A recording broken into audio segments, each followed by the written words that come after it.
Okay, listen please. Listen please.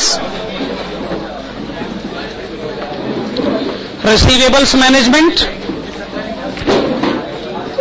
page number 159.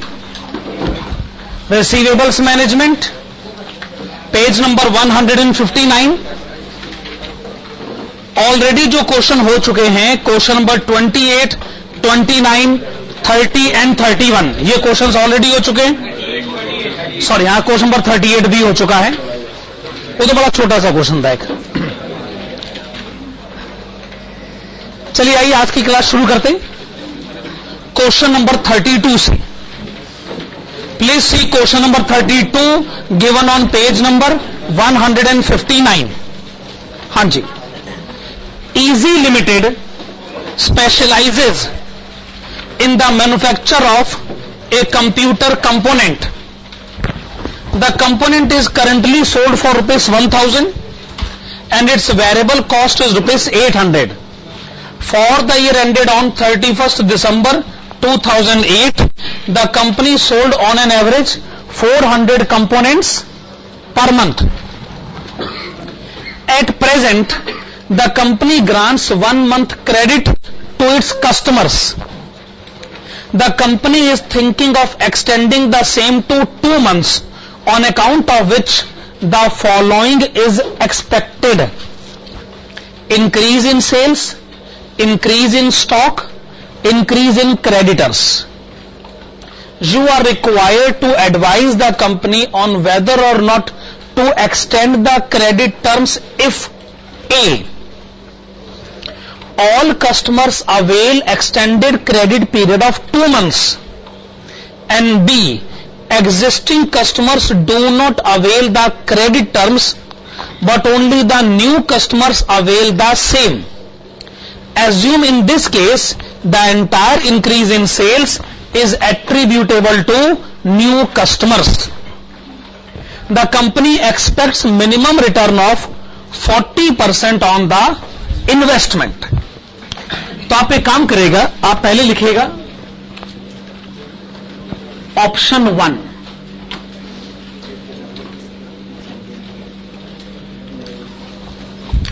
आप पहले लिखिएगा ऑप्शन 1. ऑप्शन 1 लिखिएगा और इसके आगे लिखिएगा, ऑप्शन 1 के आगे लिखिएगा extended credit period of 2 months. Option 1 के आगे लिखिएगा extended credit period of 2 months to be allowed to all the customers. आपने लिखा option 1 extended credit period of 2 months to be allowed to all the customers. यानी presently हम अपने customers को credit दे रहे हैं 1 महीने का. ऑप्शन नंबर 1 ये है कि अब आप अपने सभी कस्टमर्स को क्रेडिट दीजिए 2 महीनों का. ठीक है. अब आप लिखिएगा ऑप्शन 2.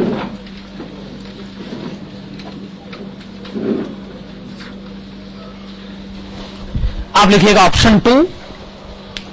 ऑप्शन 2 है extended credit period of 2 months. Extended credit period of 2 months to be allowed to new customers only.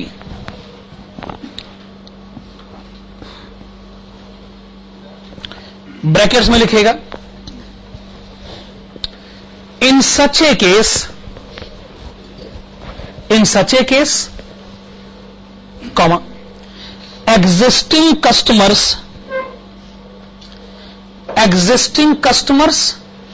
to be allowed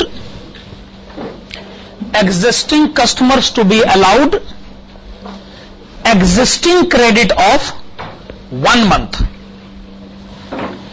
Existing customers to be allowed existing credit of 1 month. अब आप एक काम करिए, आप question की information को पढ़ लीजिए. मैंने आपको दोनों ऑप्शंस के बारे में बता दिया है। अब आप इस क्वेश्चन को पहले पढ़ लीजिए।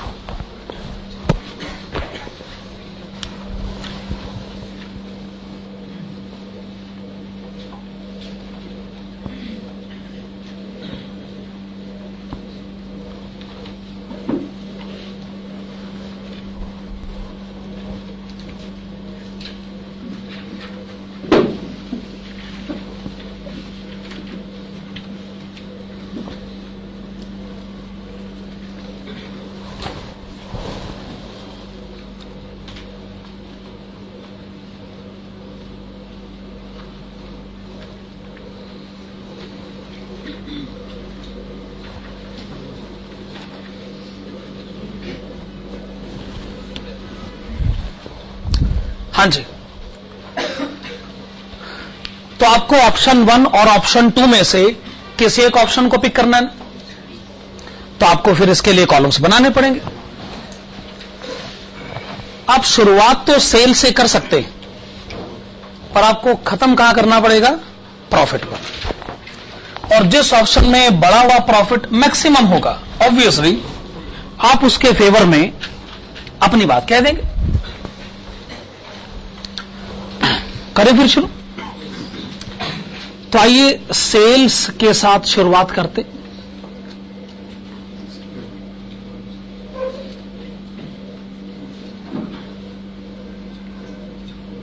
एग्जिस्टिंग। हां, तो एक जगह क्वेश्चन कहता है कि प्रेजेंटली हम एक महीने में 400 कंपोनेंट बेचते हैं प्रेजेंटली। अच्छा, तो आप सोचिए पूरे साल में आप कितने कंपोनेंट बेचेंगे? 400 मल्टीप्लाइड विद 12, ये भी ठीक है। अच्छा, एक यूनिट का सेलिंग प्राइस बताइए। 1000 रुपए। तो प्रेजेंटली सेल कितनी है? 48 लाख।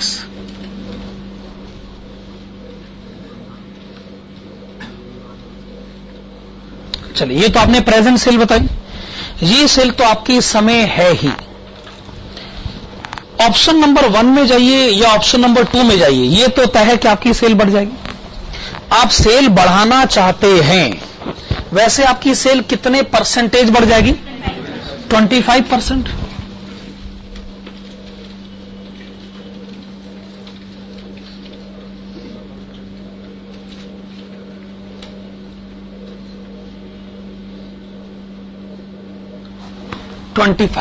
कितना हुआ?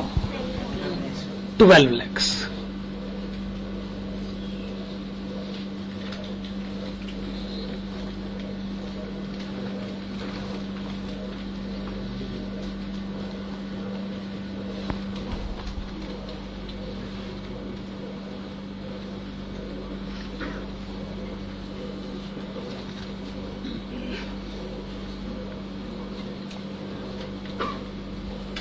ठीक है, ठीक है ना?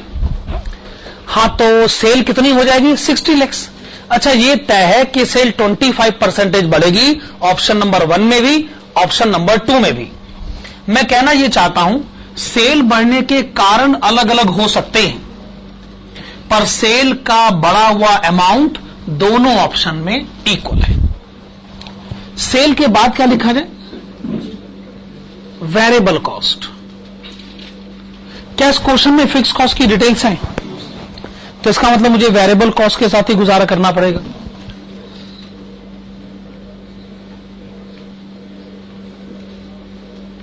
हां, तो आपने एक महीने में 400 कंपोनेंट बेचने हैं, पूरे साल में 400 इंटू 12, और एक कंपोनेंट का वेरिएबल कॉस्ट 800 रुपए, 38,40,000।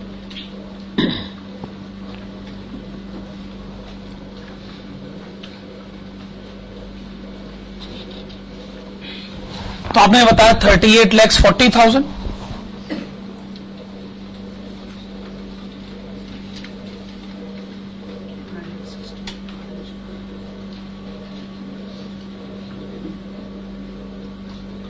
अगर सेल 25% बढ़ेगी तो वेरिएबल कॉस्ट भी तो 25% बढ़ना चाहिए। 9,60,000।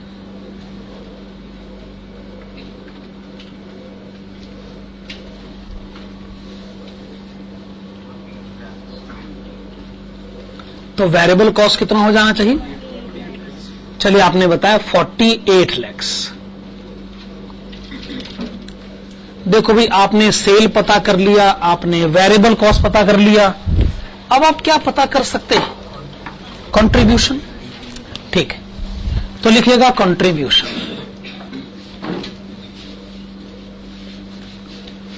कंट्रीब्यूशन की कैलकुलेशन में पहले क्या पता किया जाए? एग्जिस्टिंग। 48 लाख में से 38,40,000 माइनस करें तो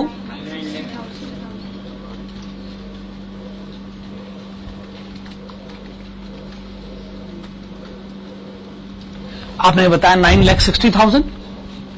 हम ये जानना चाहेंगे कि एडिशनल कंट्रीब्यूशन कितना है।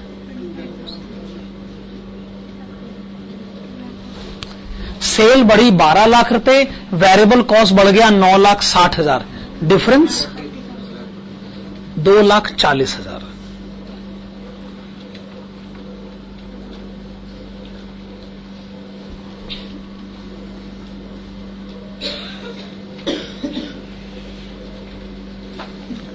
अब टोटल कंट्रीब्यूशन कितना हो गया? 12 लाख।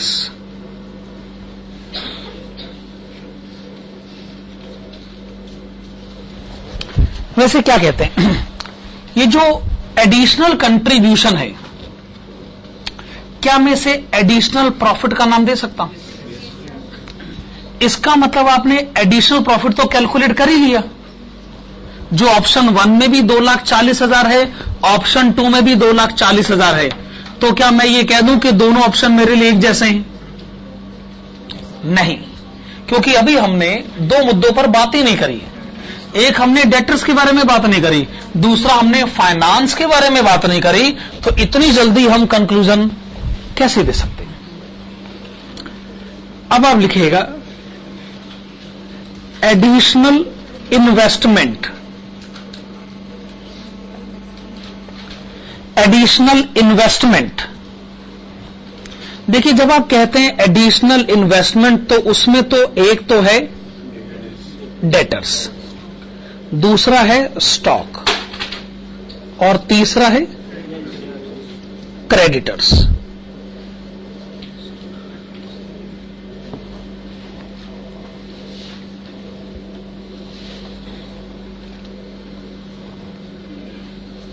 हाँ जी, तो आपने लिखा डेटर्स, आपने लिखा स्टॉक, आपने लिखा क्रेडिटर्स।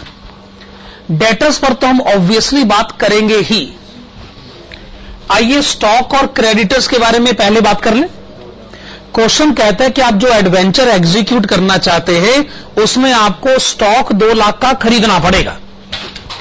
जब आप कहते हैं कि स्टॉक 2 लाख का खरीदना पड़ेगा, तो इसका मतलब आपको 2 लाख रुपए का कैश चाहिए स्टॉक खरीदने के लिए। इसका मतलब आपको 2 लाख की इन्वेस्टमेंट करनी पड़ेगी स्टॉक खरीदने के लिए। पर यह स्टेटमेंट पूरी तरह सही नहीं। आप 2 लाख का स्टॉक खरीदने जरूर गए हो, पर मैंने सुना है कि आपने 1 लाख का स्टॉक उधार में खरीदा, क्योंकि आपका क्रेडिटर्स बैलेंस 1 लाख रुपए बढ़ गया है कि नहीं?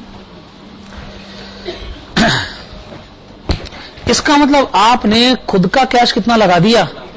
1 लाख रुपए। 2 लाख का स्टॉक खरीदने में आपका खुद का कैश लगा 1 लाख। इस पर आपकी तरफ से यह दलील दी जा सकती है कि अरे क्रेडिटर्स अगर आज उधार सामान खरीदा है तो कल तो पैसे देने ही होंगे। आपकी ये स्टेटमेंट ये जाहिर करती है कि आप वर्किंग कैपिटल के कंसेप्ट को अभी तक नहीं समझे।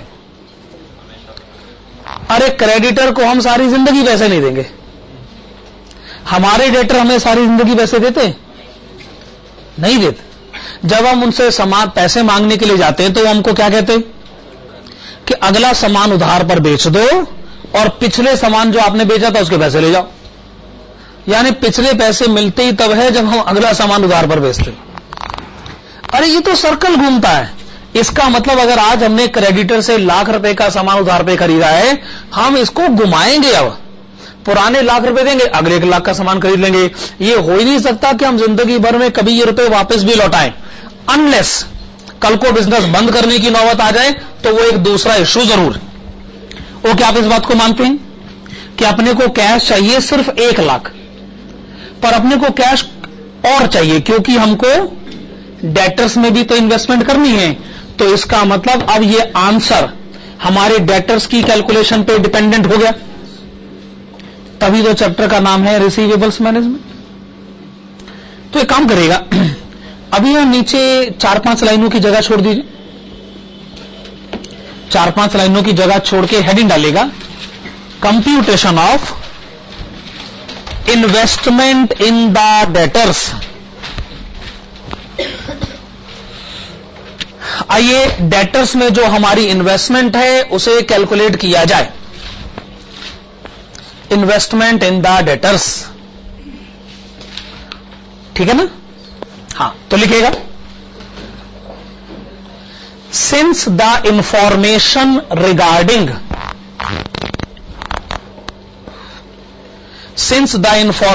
Regarding total cost is not available. Since the information regarding total cost is not available, comma, it is decided to compute the investment made in debtors. It is decided to compute the investment made in debtors on the basis of variable cost. It is decided to compute the investment made in debtors on the basis of variable cost. Okay? अगले paragraph में लिखिएगा present credit period is 1 month. Present credit period is 1 month, and as such the present investment in debtors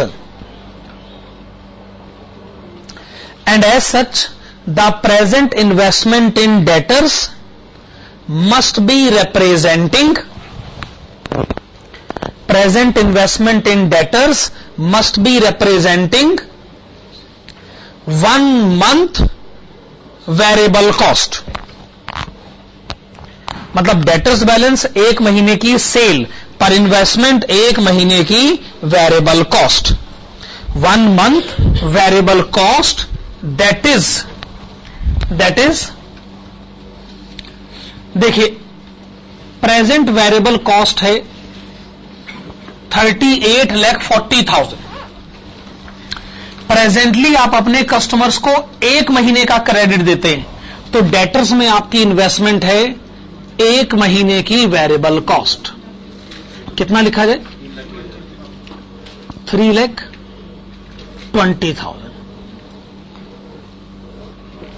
हां जी, मैं एक बार फिर से बता दूं, ये क्या आपने कैलकुलेट करा है? Present investment in debtors, existing investment in debtors which is representing 1 month variable cost because existing credit period is 1 month।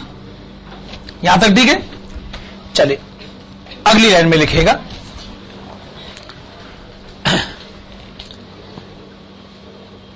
in proposed option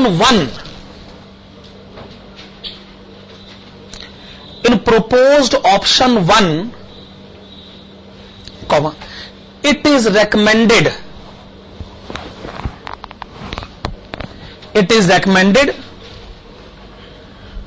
to extend credit period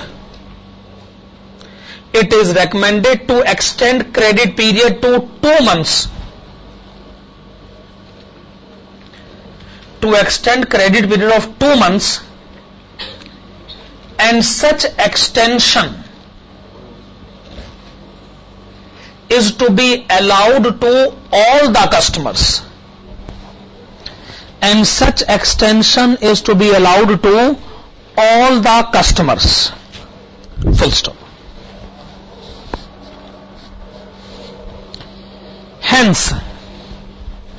Hence, comma, the investment in the debtors, hence the investment in the debtors must be representing, the investment in the debtors must be representing 2 months variable cost, 2 months variable cost. That is, देखिए अब आपकी total variable cost कितनी हो चुकी है, यहां से देखिएगा ₹48 लाख।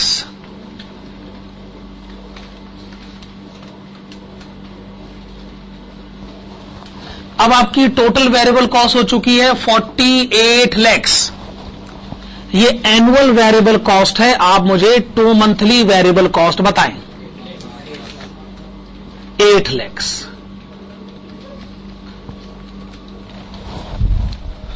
क्रेडिट पीरियड 2 महीने को हो चुका है, यानी इन्वेस्टमेंट इन डेटर्स है 2 महीनों की वेरिएबल कॉस्ट।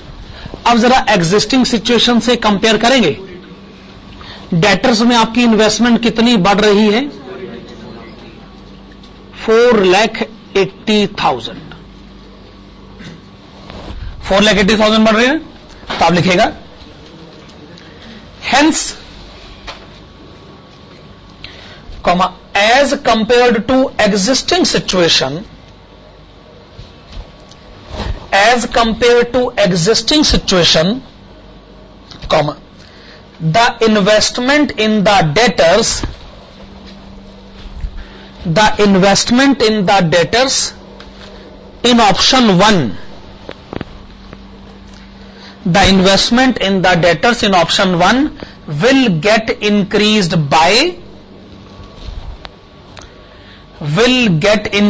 by rupees 4,80,000. 4,80,000 4,80,000 कैसे आया? 8 लाख माइनस 3,20,000। ओके, ठीक है। तो आपने ये पता कर लिया है कि ऑप्शन 1 में आपकी डेटर्स में इन्वेस्टमेंट कितनी बढ़ जाएगी। आइए अब हम ऑप्शन 2 के बारे में बात करें। लिखिएगा, in proposed option 2, in proposed option 2, in proposed option 2 the extended credit period of 2 months, in proposed option 2 the extended credit period of 2 months is to be allowed to new customers only.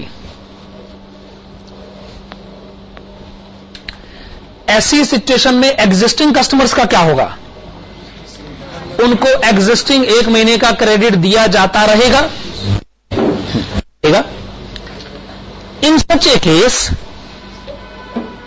In such a case, comma, total investment in the debtors is computed below.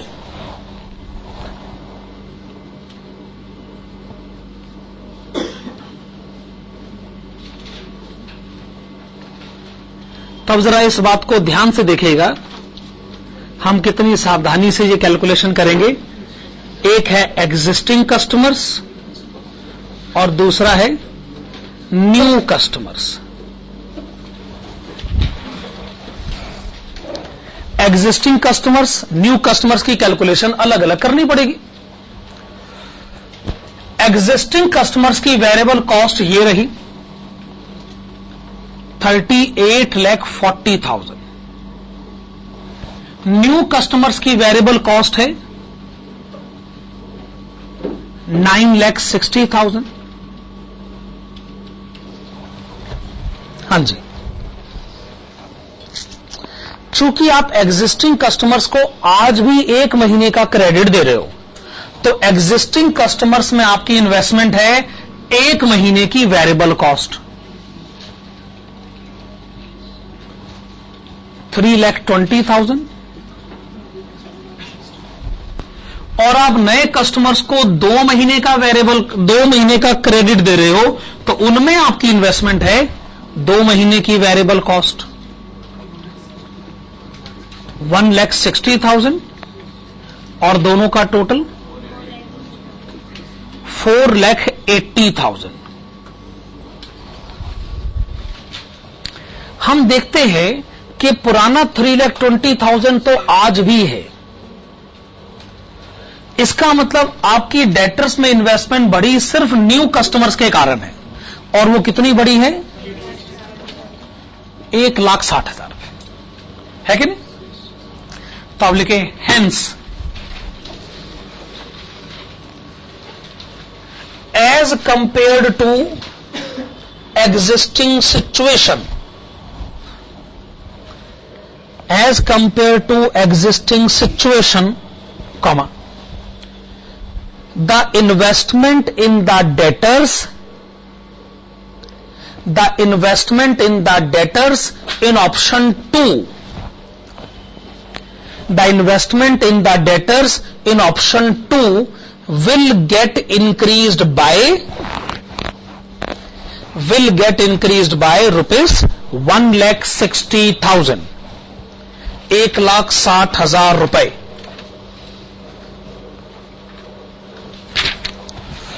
चलिए answer में आइए।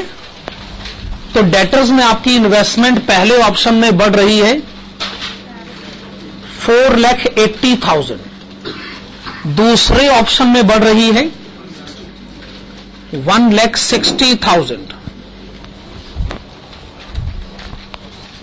ठीक है ना? Option number 1 में जाने का मतलब है कि आपको बिजनेस में और फंड्स इन्वेस्ट कितने करने होंगे? 4,80,000 जमा 2 लाख घटा 1 लाख, 5,80,000।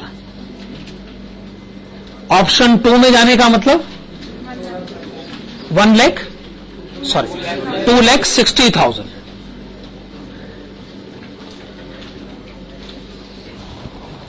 $2,60,000। तो आपने एडिशनल इन्वेस्टमेंट बता दिया है ऑप्शन 1 में भी और ऑप्शन 2 में भी। अब फाइनेंसिंग कॉस्ट के बारे में बात करी है।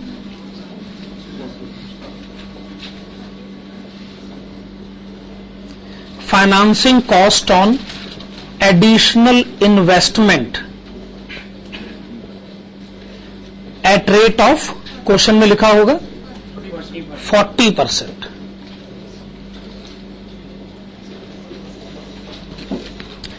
तो आपके जो फाइनेंसर आपको मिला है वो आपको 5,80,000 रुपए देने को तैयार है, प्रोवाइडेड उसको इस पर 40% चाहिए रिटर्न। कितना हो गया? 2,32,000, 1,04,000, 1,04,000। ये आपने मुझे बताया financing cost on additional investment. Last में आपको क्या लिखना चाहिए? Net increase in profit.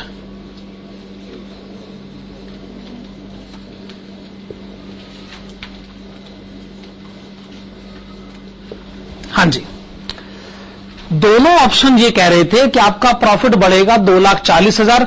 हमें इससे इनकार नहीं है, हमारा बिजनेस हमको 2,40,000 का प्रॉफिट बढ़ा के दे रहा है। पर प्रॉब्लम यह है कि कमाई पर पहला हक फाइनेंसर का होता है। 2,40,000 में से मुझे फाइनेंसर को कितने देने होंगे? 2,32,000। मेरे घर कितना पहुंचेगा? बाकी बचा 8,000। ठीक है ना? 2,40,000 में से फाइनेंसर ले जाएगा 1,04,000, मेरे घर पहुंचेगा 1,36,000।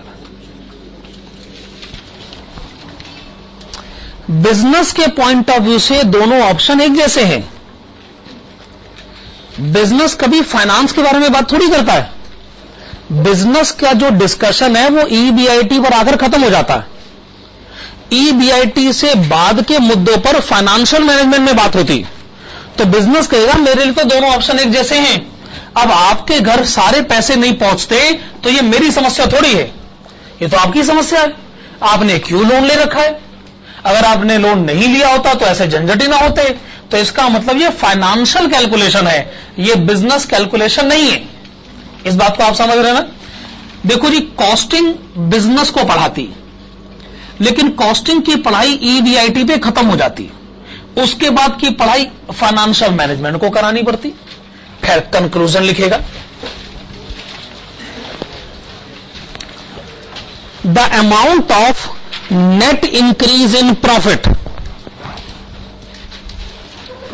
The amount of net increase in profit will be more in option 2. The amount of net increase in profit will be more in option 2. Full stop. Hence it is advised,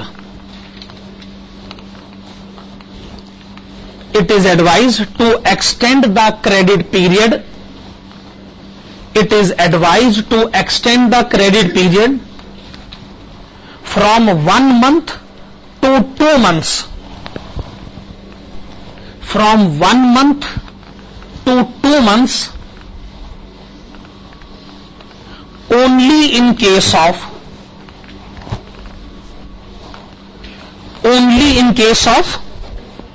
new customers. Only in case of new customers.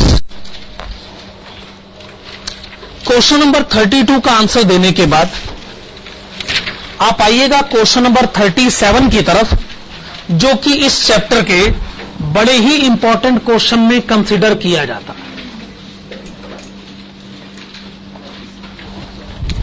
Question number 37 काफी important question है।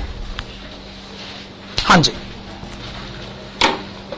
The present credit terms of P company are 1/10 net 30। एक बार फिर से क्या लिखा है?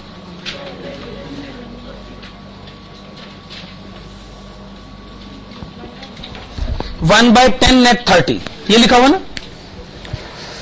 मैं आपको ये बताना चाहूंगा कि बड़ी सारी बातें इसलिए मार्केट में प्रिवेल करती हैं क्योंकि उनका चलन बड़े टाइम से चला आ रहा होता है, तो हम लोग उसके ऐसे होने पे ऑब्जेक्शन नहीं करते, और हो सकता है हमें उसका मतलब ही ना मालूम, पता नहीं ऐसा क्यों लिखा जाता है। तो मैं आपको बता सकता हूं जी इसका मतलब क्या लिया जाता है। अब ये ऐसे क्यों लिखा जाता है इसके बारे में मेरे को कोई जानकारी नहीं।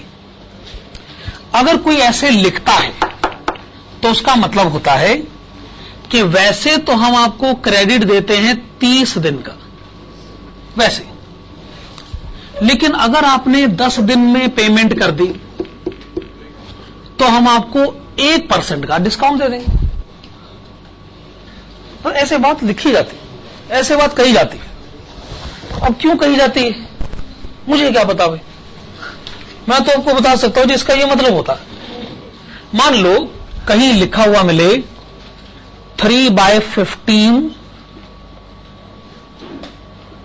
नेट 35, तो इसका क्या मतलब?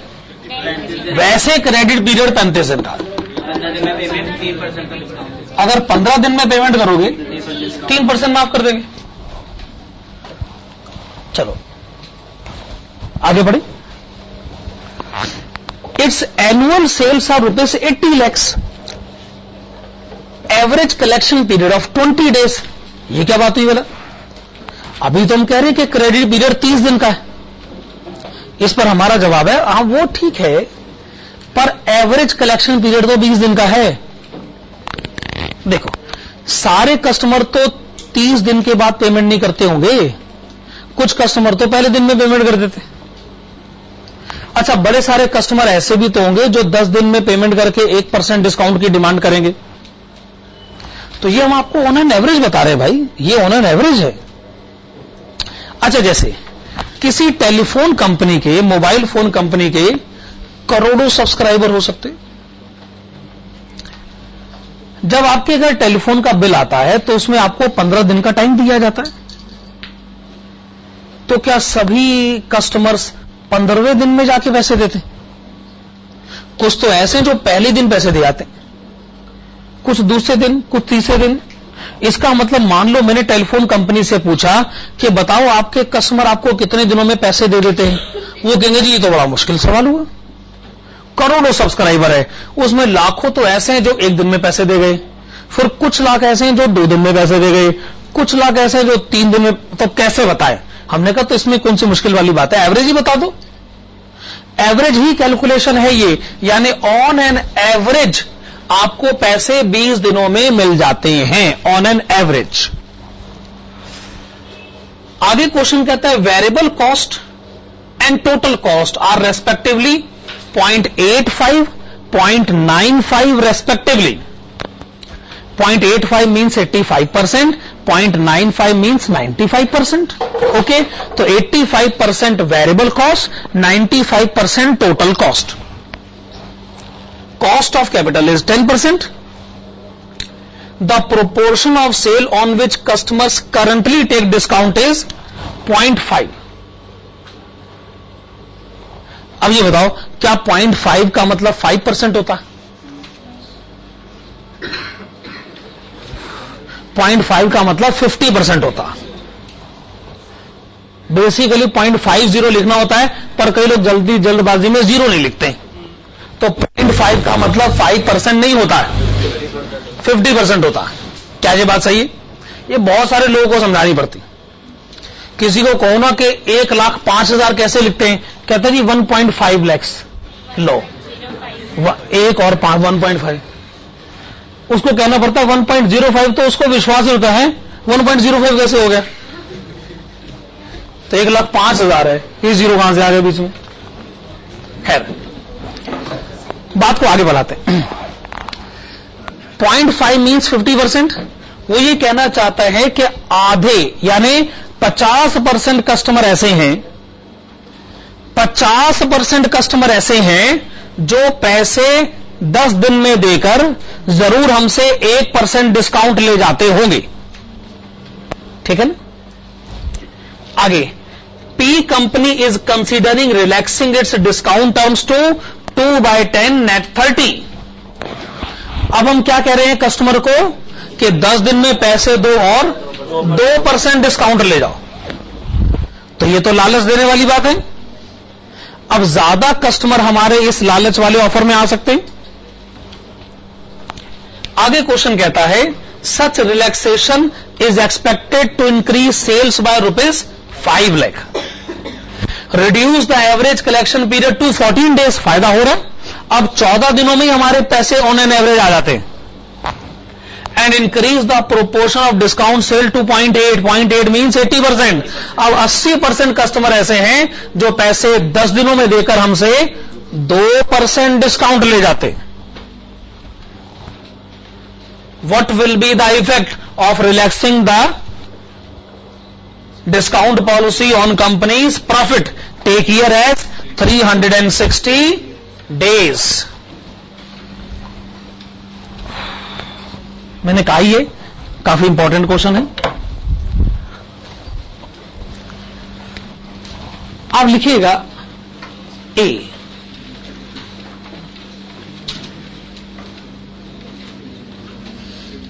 डिस्काउंट।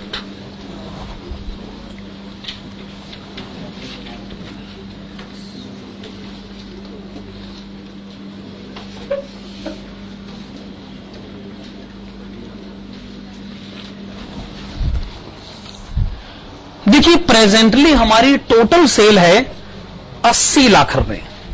प्रेजेंटली हमारी टोटल सेल है 80 लाख रुपए और 50% कस्टमर ऐसे हैं जो पैसे देने जल्दी आ जाते और हमें उनको कितना डिस्काउंट देना पड़ता है? 1%।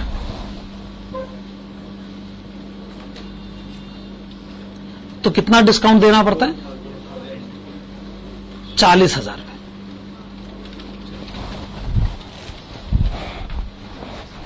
40 लाख का 1% 40,000 ही होता है।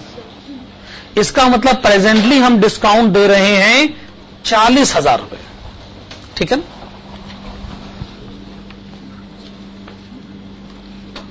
देखो भी जो प्रपोज्ड सिचुएशन है वो ये है कि अब सेल हो जाएगी 85 लाख।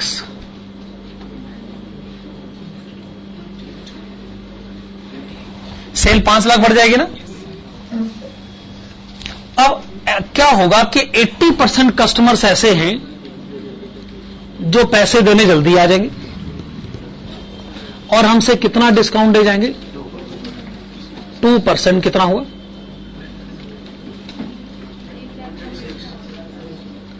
1,36,000। यानी जो पुराना डिस्काउंट 40,000 है अब वो बढ़कर हो जाएगा 1,36,000।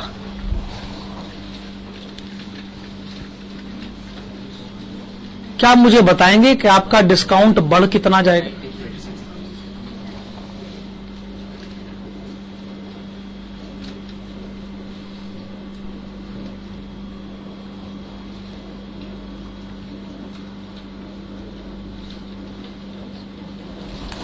आपने तो शुरुआत ही अनफेवरेबल फैक्टर से करी, डिस्काउंट आपको ज्यादा देना पड़ेगा, अनफेवरेबल फैक्टर है। अब कोई सिचुएशन हमारे फेवर में भी तो आए,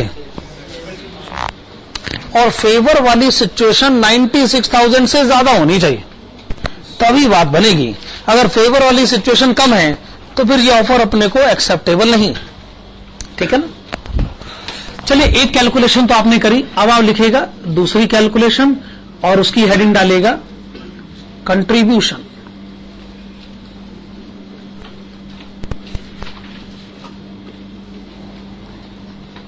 हमें यह जानकारी मिली है कि हमारी सेल बढ़ जाएगी 5 लाख रुपए, पर आप जानते हैं बढ़ी हुई सेल और बढ़ा हुआ प्रॉफिट दो अलग अलग बातें होती। भाई ऑब्वियस सी बात है, अगर सेल बढ़ेगी तो वेरिएबल कॉस्ट भी बढ़ना चाहिए, है ना। ऑब्वियस सी बात है, सेल बढ़ेगी तो वेरिएबल कॉस्ट भी बढ़ना चाहिए। हालांकि ये मैं मानता हूं कि फिक्स कॉस्ट नहीं बढ़ना चाहिए, लेकिन वेरिएबल कॉस्ट तो बढ़ना चाहिए। क्वेश्चन में वेरिएबल कॉस्ट लिखा है 0.85, दैट इज 85%। 85% हो गया 4,25,000 रुपए। डिफरेंस बताया जाए 75,000। 75,000 के आगे क्या लिखा जाए, इंक्रीज इन प्रॉफिट, क्योंकि जितना कंट्रीब्यूशन बढ़ता है उतना ही प्रॉफिट बढ़ता है।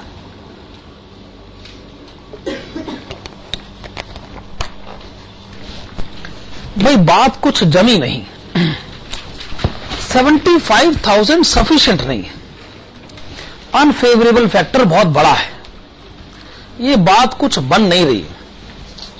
हमें एक और सपोर्ट अगर कहीं से मिले तो शायद बात बन जाए।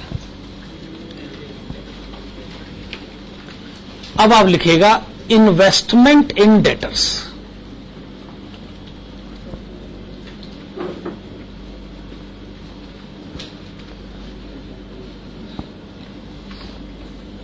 ठीक है ना, इन्वेस्टमेंट इन डेटर्स, शायद यहां कुछ बात बने। अच्छा, इसकी कैलकुलेशन में आप शुरुआत कहां से करेंगे, आप लिखिएगा प्रेजेंट कलेक्शन पीरियड। प्रेजेंटली हमें कस्टमर से पैसे कितने दिनों में मिल जाते हैं, 20 डेज। तो डेटर्स बैलेंस 20 दिनों की सेल पर इन्वेस्टमेंट 20 दिनों की कॉस्ट।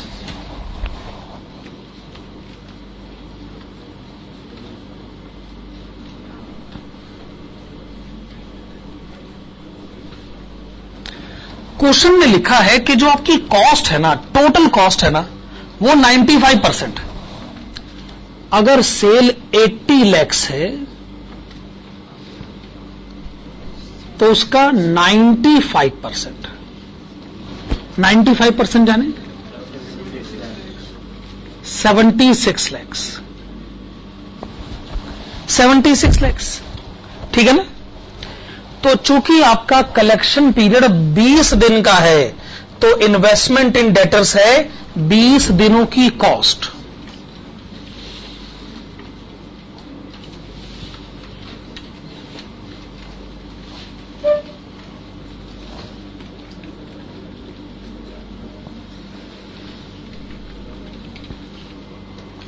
देखो भी एनुअल टोटल कॉस्ट है 76 lakhs। ये कितने दिनों की कॉस्ट है? 360। हम तो 20 दिनों की कॉस्ट जानना चाहते हैं,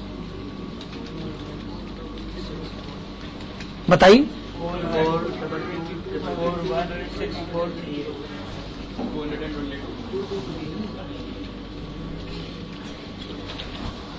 $4,22,222, ठीक है ना। चार पंचम 2। चलिए, ये आपने लिखा प्रेजेंट इन्वेस्टमेंट इन डेटर्स। अब आप क्या लिखिएगा? Proposed collection period. बताइएगा नई सिचुएशन में कस्टमर से पैसे कितने दिनों में मिल जाएंगे? 14 days। सही बात है। तब आप क्या कहने लगोगे कि डेटर्स में हमारी इन्वेस्टमेंट है 14 दिनों की कॉस्ट। ओके, पहले आप टोटल कॉस्ट पता करें, उसके बाद ही आप 14 दिनों की कॉस्ट बता सकते हैं। देखो भाई, प्रेजेंट टोटल कॉस्ट आपकी ये रही 76 लाख, लेकिन ये प्रेजेंट टोटल कॉस्ट है, ये present total cost, this is at present, ठीक है ना।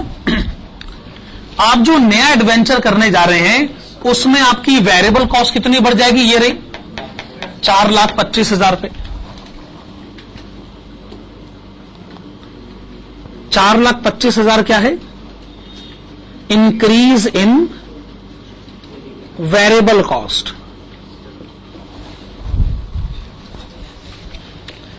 अच्छा, जब आपने प्रेजेंट टोटल कॉस्ट बताई तो क्या उसमें फिक्स कॉस्ट पहले से इंक्लूडेड थी? ऑब्वियसली। अच्छा, नए एडवेंचर में वेरिएबल कॉस्ट बढ़नी चाहिए, यह बात तो मैं मान सकता हूं, पर क्या फिक्स कॉस्ट भी बढ़ जानी चाहिए? फिक्स कॉस्ट भी बढ़ जाए तो फिर इसका नाम फिक्स कॉस्ट बदलना पड़ेगा। कैसे बढ़ सकती है वो भाई? इसका मतलब अब आपकी टोटल कॉस्ट कितनी हो जानी चाहिए? फिर से बताइए। 80,25,000, ठीक है ना। अब चूंकि कलेक्शन पीरियड 14 दिन का है तो इन्वेस्टमेंट इन डेटर्स है 14 दिनों की टोटल कॉस्ट।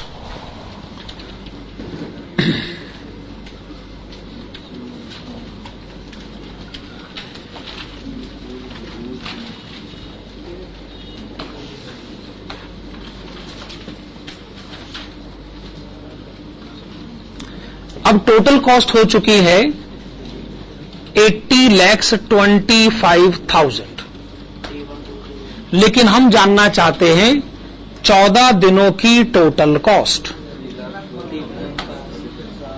3,12,083, 083, 3,12,083 रुपए। तो जब हम एग्जिस्टिंग सिचुएशन से कंपेयर करते हैं तो डेटर्स में इन्वेस्टमेंट कम हो गई।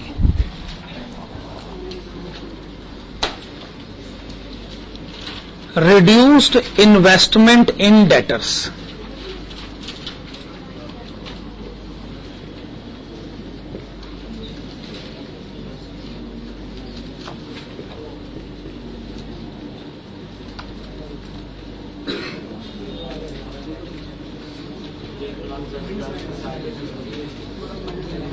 आपने बताया 1,10,000 139 1,10,139 रिड्यूस इन्वेस्टमेंट इन डेटर्स। मैं फिर से एक बात बताना चाहूंगा, ये आप ही के पैसे थे जो डेटर्स में फंसे हुए थे। अब अगर ये पैसे वापस आ गए तो ये कोई एडवांटेज नहीं है, पर इन रुपयों को आप कहीं इन्वेस्ट करके अगर इस पर कुछ कमा लें तो वो तो एडवांटेज है। फाइनेंशियल बेनिफिट, क्वेश्चन में कॉस्ट ऑफ कैपिटल लिखा हुआ है 10%। तो आइए इन फंड्स को कहीं इन्वेस्ट करके इनके ऊपर 10% कमाया जाए। 10% of 1,10,139। Financial benefit 11014।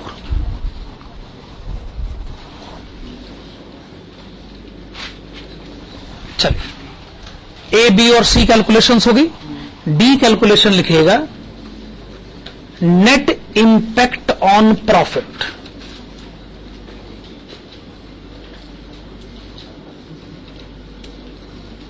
Net impact on profit लिखेगा। फेवरेबल फैक्टर है बी प्लस सी, अनफेवरेबल फैक्टर है ए। पहले आप दोनों फेवरेबल फैक्टर ऐड कर ले, अनफेवरेबल फैक्टर माइनस कर ले।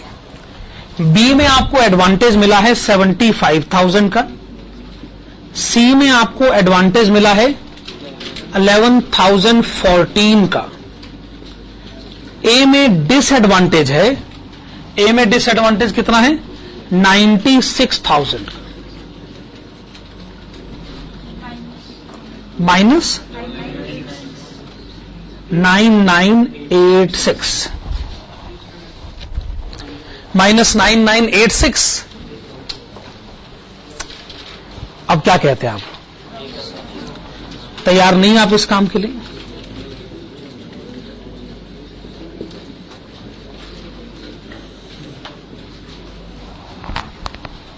हाँ जी, लिखिएगा, the relaxation in the discount policy, the relaxation in the discount policy is not recommended as it may lead to decrease in profit. It may lead to decrease in profit to the extent of rupees 9,986. 9,986.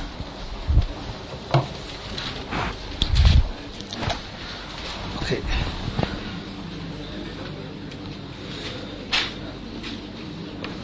Question number 41.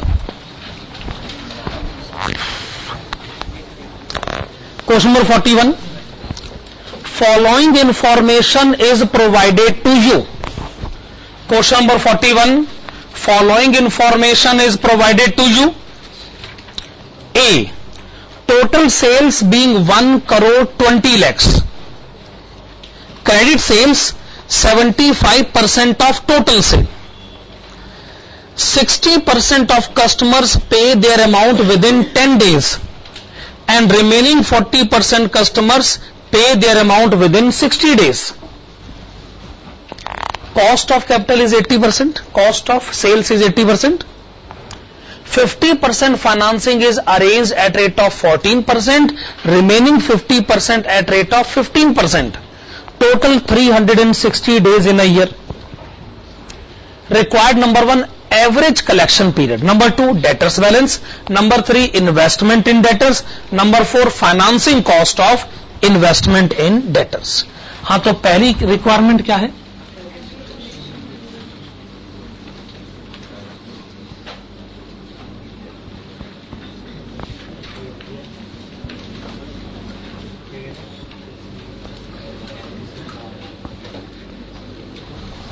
तो लिखिएगा average collection period.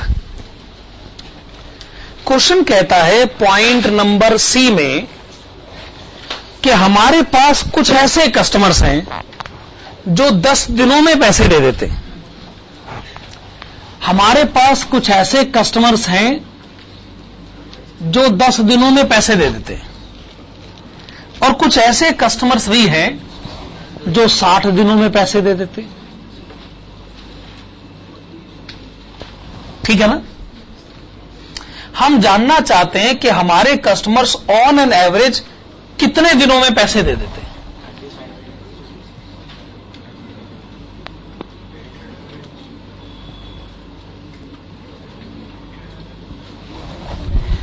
पर answer देने, सुना करो, बीच में मत बोला करो। आंसर देने का यह तरीका गलत क्यों है? क्योंकि यह तरीका दोनों को इक्वल इंपॉर्टेंस देना चाहता है। भाई आखिरकार दोनों की जब इक्वल इंपॉर्टेंस है ही नहीं, तो आंसर देने का यह तरीका सही कैसे हो सकता है? आखिरकार तो कुछ कस्टमर्स, ये जो आप बता रहे हो 10 दिन में पैसे देने वाले सिर्फ कितने कस्टमर्स हैं? 60% कस्टमर है, और 60 दिन में पैसे देने वाले 40% कस्टमर है। आप इस बात को इग्नोर नहीं कर सकते।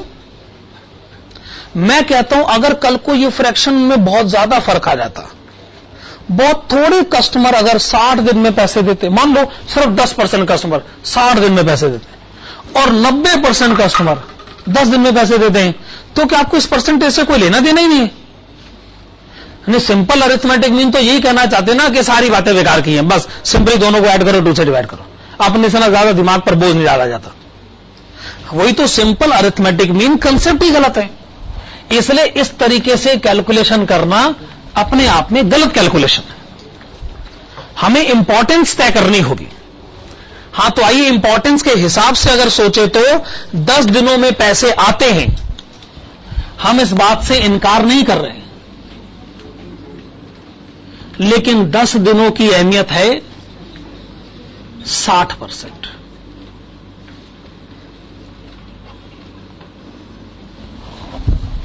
दस दिनों को 60% इंपॉर्टेंस दी जाए। 60 दिनों में भी पैसे आते हैं पर 40% कस्टमर ऐसा करते हैं, तो 60 दिनों को 40% इंपॉर्टेंस दी जाए।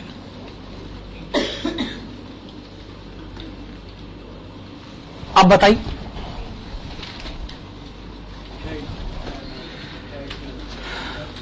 The answer is 30 days.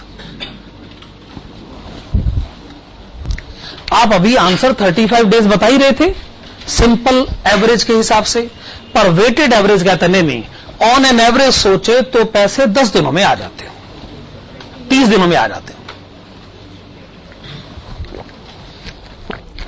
Number two क्या है? क्या जी डेटर्स बैलेंस बताइए।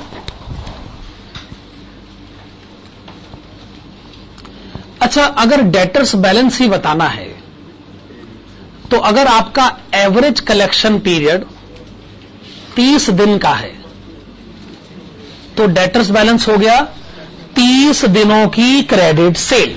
ओके, तो फार्मूला लगाइएगा, annual credit sale multiplied with 30 days divided by 360 days. ठीक है ना?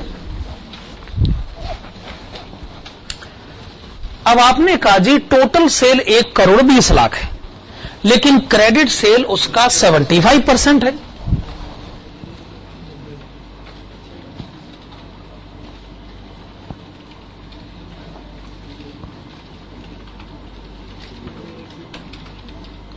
तो क्रेडिट सेल कितनी हो गई? 90 लाख। तो एनुअल क्रेडिट सेल 90 लाख है, पर मैं 30 दिनों की क्रेडिट सेल जानना चाहता हूं। तो आपने बताया 7.5 लाख रुपए।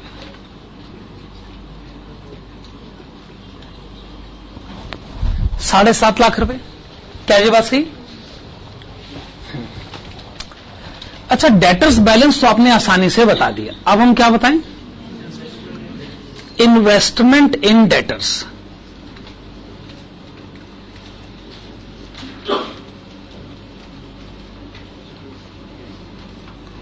देखो भाई, डेटर्स बैलेंस है 30 दिनों की क्रेडिट सेल, पर इन्वेस्टमेंट है 30 दिनों की कॉस्ट, लेकिन वो कॉस्ट जो क्रेडिट सेल के कंटेक्स्ट में।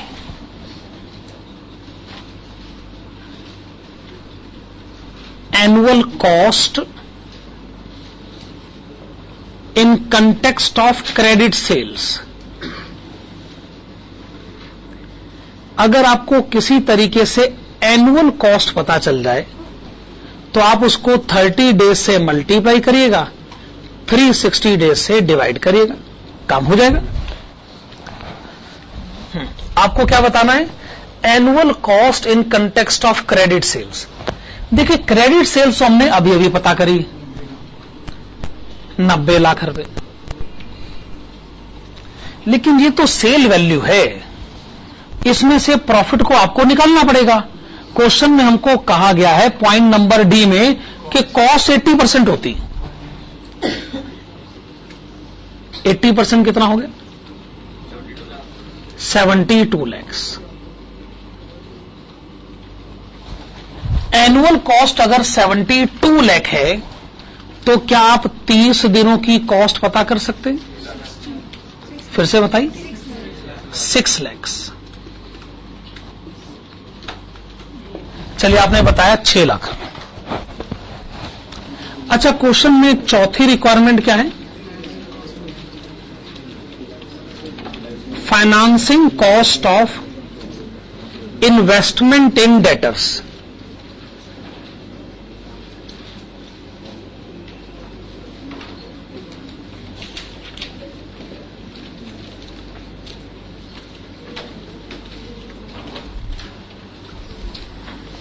हाँ जी, क्वेश्चन कहता है ये जो हमने फाइनेंसिंग करवा रखी है ना, ये हमने एक आदमी से नहीं करवाई है। अब हमने एक तरीके से 6 लाख का लोन ले रखा है। पॉइंट नंबर ई में कहा गया कि आधी फाइनेंसिंग तो 14% के रेट पर हुई है और बाकी आधी फाइनेंसिंग जो है वो 15% के रेट पर हुई है। हमारे फाइनेंस जो है वो है 6 लाख रुपए, तो आधे हो गए 3 लाख रुपए, तो आधा 3 लाख रुपए 14% के रेट पर फाइनेंस्ड है, बाकी आधा 3 लाख रुपए ये 15% के रेट पर फाइनेंस्ड है।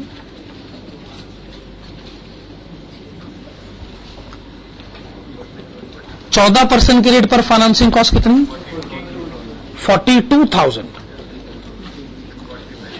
और 45,000, तो टोटल फाइनेंसिंग कॉस्ट कितनी हो गई?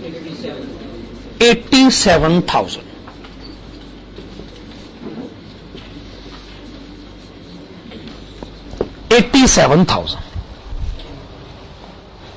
ये आपने क्वेश्चन नंबर 41 का आंसर दे दिया। सिंपल सा ही क्वेश्चन था, वैसे कोई बहुत ज्यादा टेक्निकल मैटर तो इसमें था ही नहीं।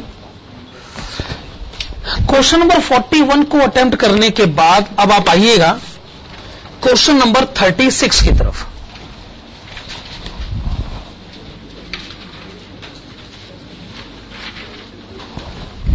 क्वेश्चन नंबर 36 की तरफ आइए।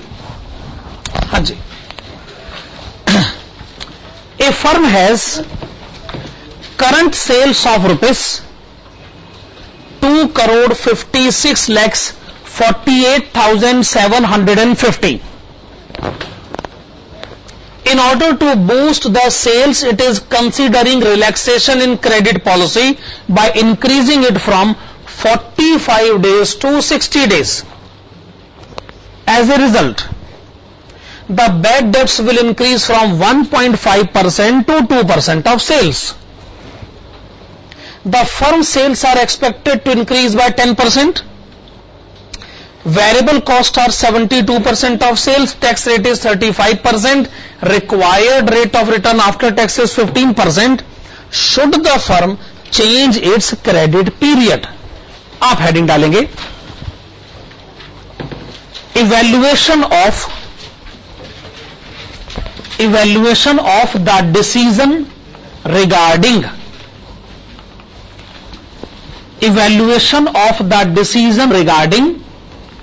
change in credit period,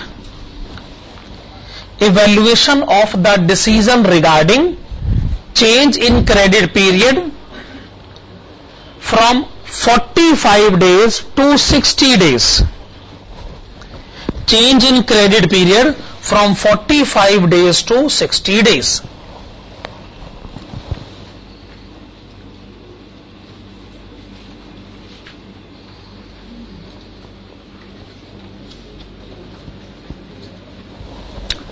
question में इंफॉर्मेशन ये है, अगर आपने क्रेडिट पीरियड में बदलाव किया तो इससे होगा ये कि आपकी सेल जो है ना वो 10% इंक्रीज कर जाएगी।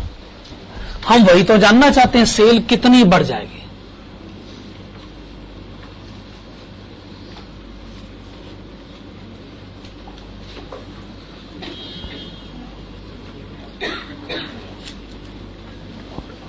कितनी सेल बढ़ जाएगी वैसे? 25 lakhs 64,875। देखो जी, यही अकेला फेवरेबल फैक्टर है। अब बड़े सारे अनफेवरेबल फैक्टर है, उनको माइनस करिए। उन सबको माइनस करने के बाद अगर 1 रुपया भी बच जाए ना, हम कहेंगे चलो ठीक है भाई, ये काम करते हैं, है कि नहीं? चलो भाई, अब एक एक करके आप मुझे अनफेवरेबल फैक्टर बताएंगे। इंक्रीज इन वेरिएबल कॉस्ट,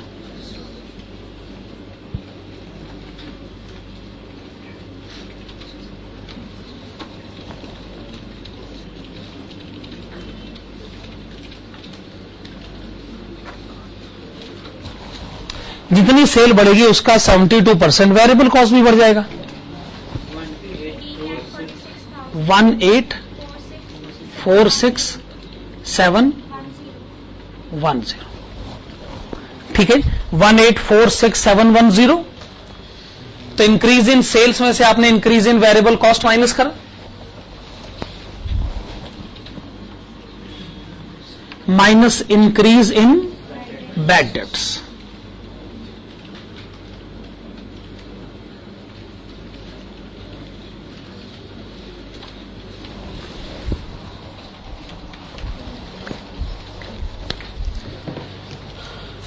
जब ये क्वेश्चन पेपर में आया था तो ज्यादातर स्टूडेंट्स बस इसी कैलकुलेशन को ठीक नहीं कर पाए, बाकी क्वेश्चन उनसे हो गया। भाई ये कैलकुलेशन नहीं, इंक्रीज इन बैड डेट्स नहीं कैलकुलेट कर पाया। बताओ,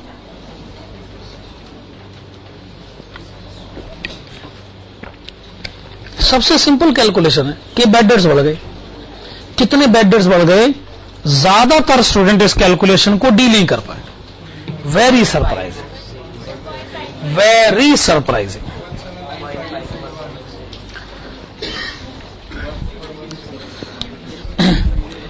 देखिएगा, आप भी देखोगे ना तो आपको अपनी गलती का एहसास होगा।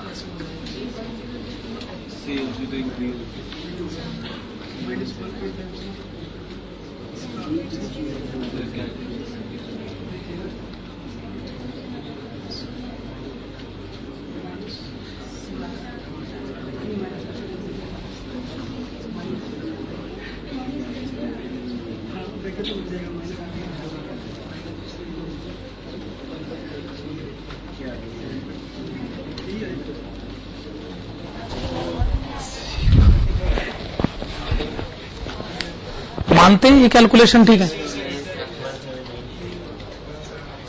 Basically increase in bad dates का मतलब क्या है? Bad debts under new situation minus bad debts under old situation. Old situation क्या है? पहले बैड डेट होता था पहले की सेल का 1.5%, है ना? अब बैड डेट कितना होगा? अब की सेल का 2%। अब की सेल यानी पुरानी सेल में नई सेल ऐड करोगे तो ये हो गई अब की सेल, और अब का बैड डेट अब की सेल का 2%। अब ये कैलकुलेशन ज्यादातर से डील नहीं कर पाए। बस वो आधे % के डिफरेंस के पीछे पड़े रहे। सिंपल सा मैथमेटिकल माइंड अप्लाई करिए, आधा % तो कैलकुलेशन ही गलत है ना। इंक्रीज इन बैड डेट्स का मतलब है new bad debt minus old bad debt. खैर चले, कितना है वैसे? 17954 ओके 179541। तो आपने इंक्रीज इन सेल्स में से पहले इंक्रीज इन वेरिएबल कॉस्ट, फिर increase in bad dates minus करा। अब आप मुझे डिफरेंस बताइए।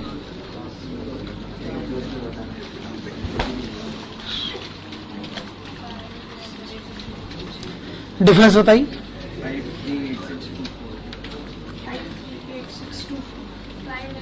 538624 538624। इसके आगे क्या लिखा जाए? Increase in profit before tax. Tax का रेट आपको कितना दे रखा है? 35%। 188518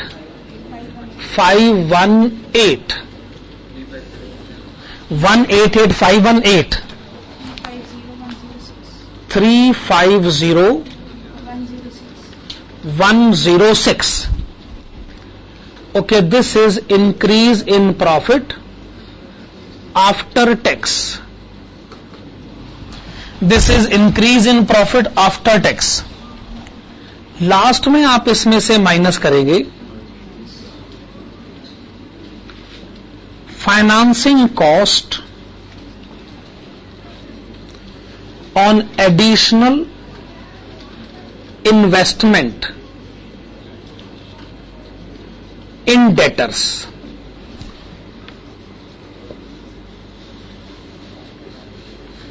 क्वेश्चन में गिवन है कि फंड्स जो हमें मिलेंगे उसका फाइनेंसिंग कॉस्ट है 15%।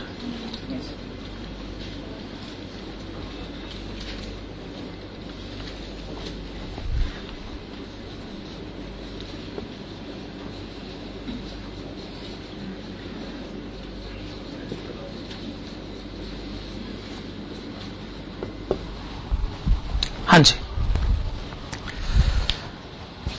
बस आपको यह पता करना पड़ेगा कि आपको कितने फंड्स को अरेंज करना पड़ेगा इस काम के लिए। देखिए, मैं आपको बताना चाहूंगा कि फंड्स को अरेंज करने का मतलब क्या होता है। या तो आप एक काम करो, आप ना किसी से उधार ले लो, डिवेंचर इश्यू कर लो, लोन ले लो। यह काम करेंगे, नए शेयर इश्यू कर लो, शेयर होल्डर से पैसे मांग लो। इस क्वेश्चन में क्या मुझे इस बात का सबूत दे सकते हैं कि मैंने पैसे शेयर होल्डर से मांगे? मुझे इस क्वेश्चन में इस बात का सबूत चाहिए कि पैसे शेयर होल्डर से मांगे गए। हाँ, अगर मैंने डिवेंचर होल्डर से पैसे मांगे होते तो तुम्हें इंटरेस्ट देता। इंटरेस्ट तो टैक्स से पहले डील होता। अब अगर आप टैक्स के बाद फाइनेंसिंग कॉस्ट कैलकुलेट करोगे तो इसका मतलब आप डिविडेंड की कैलकुलेशन करना चाहते हैं। इसका मतलब आपने पैसे शेयर होल्डर से मांगे। क्या ये बात सही? जो हमें पता तो तभी चल गया था जब क्वेश्चन ने कहा cost of capital 15% after tax. बताओ, वो ये कहना चाहते हैं पहले टैक्स की कैलकुलेशन कर लेना, फिर देखेंगे इस बात को। फिर देखेंगे क्या मतलब? फिर तो डिविडेंड देखना पड़ जाएगा। टैक्स के बाद कैलकुलेशन करवाओगे तो फिर इसका मतलब आप डिविडेंड की कैलकुलेशन करवाना चाहते हैं। चलिए ठीक है, पैसे जहां से मर्जी आए, पता तो करिए कि पैसे आएंगे कितने।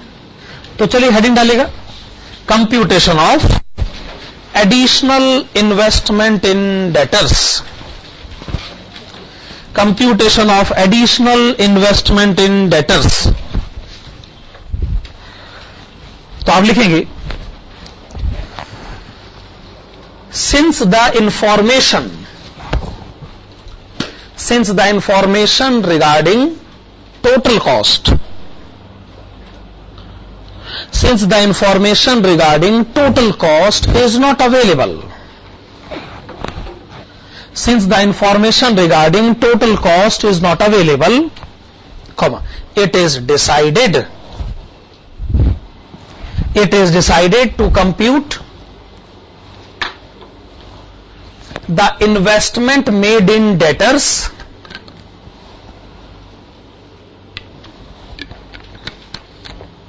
it is decided to compute the investment made in debtors on the basis of variable cost.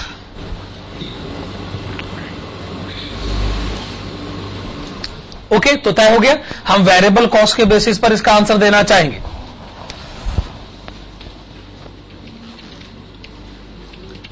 पहले लिखेगा प्रेजेंट क्रेडिट पीरियड. बताएंगे प्रेजेंट क्रेडिट पीरियड कितना है?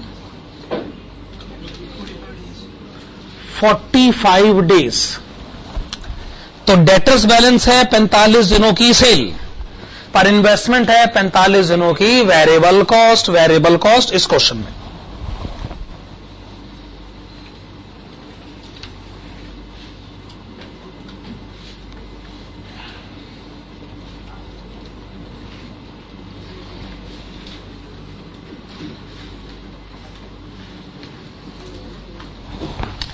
प्रेजेंट सेल कितनी है? जितनी भी है, वेरिएबल कॉस्ट उसका 72%. प्रेजेंट सेल है 2,56,48,750. ये प्रेजेंट सेल है और present variable cost present sale का 72%. 1,84,67,100. So present variable cost present sale का 72%. हम तो जानना चाहते हैं present investment in debtors. Present investment in debtors 45 दिनों की variable cost. Total variable cost 1,84,67,100. ये रिप्रेजेंट करता है कितने दिनों को? 365 दिनों को. आप सोचिए 45 दिनों की वेरिएबल कॉस्ट कितनी हुई? 22,76,766. 22,76,766. ठीक है ना? ये आपने मुझे बताया present investment in debtors.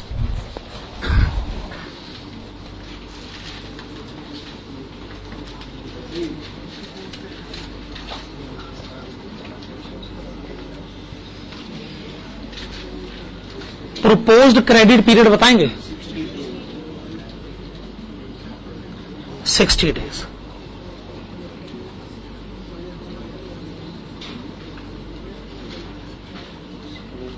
Proposed variable cost, वैसे पहले आपकी वेरिएबल कॉस्ट ये रही 1,84,67,100. ये वेरिएबल कॉस्ट तो पहले ही है. बढ़ी हुई वेरिएबल कॉस्ट ये रही. बढ़ी वेरिएबल कॉस्ट 18,46,710. 203,13,810. ये जी आपने मुझे बता दिया प्रोपोज्ड वेरिएबल कॉस्ट. फिर आप लिखना चाहेंगे प्रोपोज्ड इन्वेस्टमेंट इन डेटर्स. चूंकि आपका प्रोपोज क्रेडिट पीरियड 60 दिन का है, तो प्रोपोज इन्वेस्टमेंट इन डेटर्स है 60 दिनों की वेरिएबल कॉस्ट.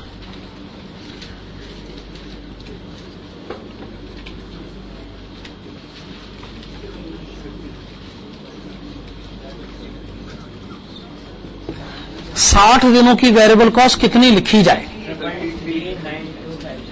333,9256. अब जरा एग्जिस्टिंग सिचुएशन से कंपेयर करके बताइए डेटर्स में इन्वेस्टमेंट कितनी बढ़ रही है?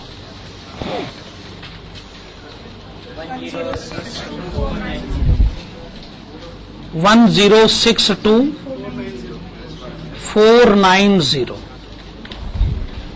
तो आप लिखेंगे additional investment in debtors 1062,490। Additional investment in debtors 1062,490।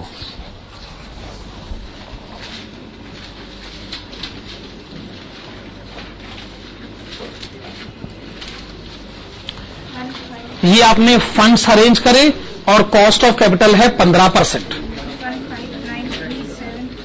159,374। चलिए, फाइनली आपकी जेब में रह गया 190,732। ओके, 190,732। तो अल्टीमेटली हमारी जेब में कुछ बचा ही है, तो इसका मतलब हम इसके फेवर में हैं। कंक्लूजन लिखेगा,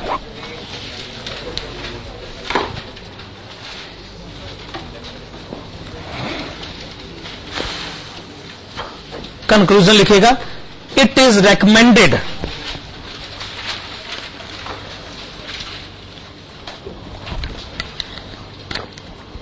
it is recommended to increase the credit period. It is recommended to increase the credit period from 45 days to 60 days. From 45 days to 60 days, as it will lead to net increase in profit. It will lead to net increase in profit to the extent of rupees 190,732. 190,732। चलिए, ये हमने question number 36 का answer दिया। अब आप पिछले page पर वापस आ जाइएगा। अब हम जो क्वेश्चन करेंगे वो है question number 33।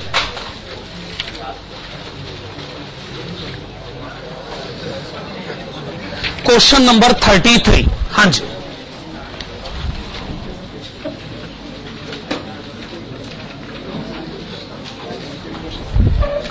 Question number 33, a group of new customers with 10% risk of non payment desires to establish business connection with you। पहले से यह बात हम आपको बता दें कि बैड डेब्ट का रिस्क है 10% का। 10% रिस्क ऑफ नॉन पेमेंट का मतलब यह कि बैड डेब्ट का 10% का रिस्क है। This group would require 1.5 month of credit and is likely to increase your sales by ₹60,000 per annum।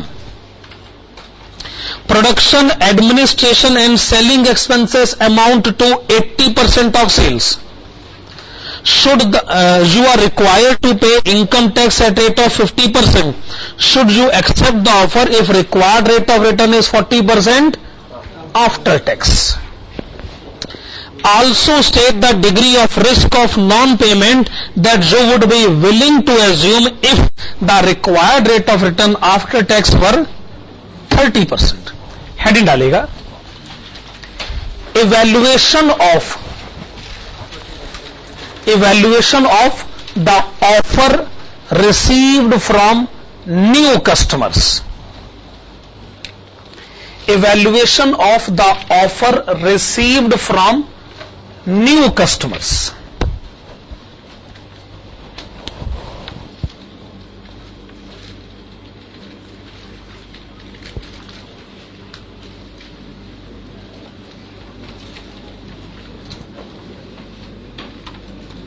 Cell कितनी इंक्रीज हो जाएगी वैसे? 60,000। आपने लिखा इंक्रीज इन सेल्स ₹60,000, लेकिन अगर सेल बढ़ेगी तो इसमें से 10% तो फिर आप बैड डेप्ट मानिए ना।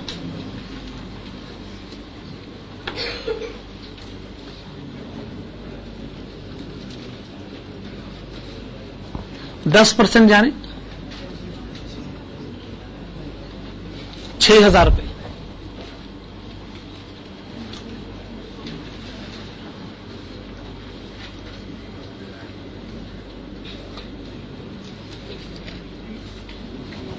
कॉस्ट ऑफ सेल्स कितना है? 80%। कॉस्ट ऑफ सेल्स का नाम क्वेश्चन में कितना क्या लिखा हुआ है? Production, administration and selling expenses.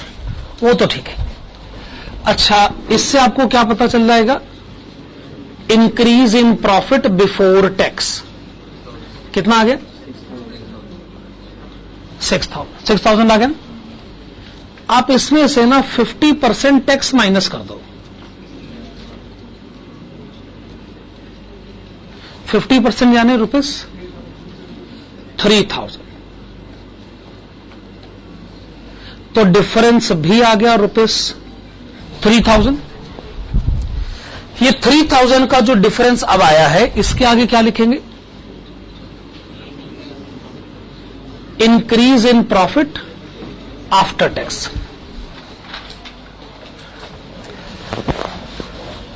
इसमें से हम क्या माइनस करेंगे? Financing cost of additional investment in debtors. आपने जहां से भी फाइनेंसिंग करवाई है, शेयर होल्डर्स है वो आपसे बदले में कितनी एक्सपेक्टेशन की डिमांड कर रहे हैं? 40%।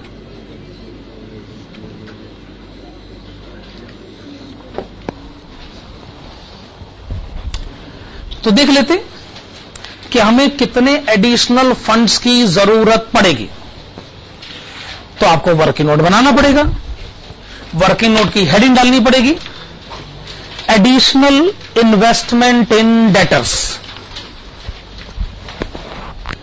वर्किंग नोट की हेडिंग है एडिशनल इन्वेस्टमेंट इन डेटर्स।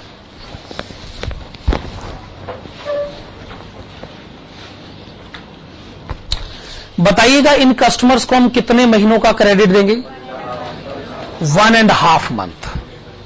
तो डेटर्स बैलेंस 1.5 महीने की सेल पर इन्वेस्टमेंट 1.5 महीने की कॉस्ट लिखेगा। Since debtors collection period is 1.5 months. Since debtors collection period is 1.5 months, comma, the investment in the debtors